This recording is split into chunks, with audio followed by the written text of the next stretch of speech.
چلتا ہے کہ مسجد میں سوال کرنا منع ہے.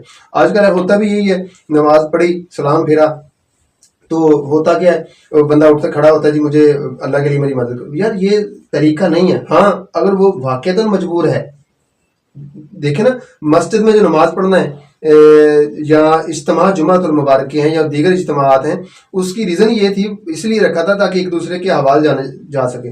اگر کوئی بندہ ایسے کوئی شرعی فقیر ہے, اگر کوئی اس کو ضرورت ہے, تو پھر وہ مسجد سے خارج مسجد جا کے لوگوں کو اپنا مدعا پیش کرے تو لوگ اس کی مدد کر دیں. تو وہ اعلیٰ حضرت امام اہل سنت الشاہ امام محمد رضا فاضل بریلوی آپ کے ارشاد فرماتے ہیں, آپ فرماتے ہیں جو بندہ مسجد میں 1 درہم دے سوال کرنے والے کو, یہ تو مانگنے والے کو میں نے عرض کیا تھا نا آپ کو, اب جو اس کو دے, تو فرماتے ہیں کہ اس بندے کو چاہیے کہ باہر آ کے اس کے بدلے 70 روپے جو ہے وہ دوبارہ صدقہ کرے.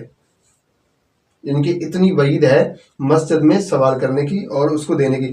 مسجد میں ہم اللہ سے مانگنے جاتے ہیں, نہ کہ اس کو دینے جاتے ہیں. مسجد میں نہ سوال کرنا جائز ہے, نہ اس کو کسی کو دینا جائز ہے. ہاں اگر کوئی بندہ سوال کر دے, اس نے غلطی کر لی ہے, اب دوسرا بندہ غلطی نہ کرے اس کو پیسے دینے کی, ٹھیک ہے. اگر اس نے دینے ہیں تو پھر وہ مسجد کی حدود سے باہر جائے, خارج مسجد جائے, پھر وہاں پہ جا کے اس کو بلا کے اس کی مدد کر دے, ہیلپ کر دے. اس سے متصل ایک میرا اور سوال ہے کہ نماز میں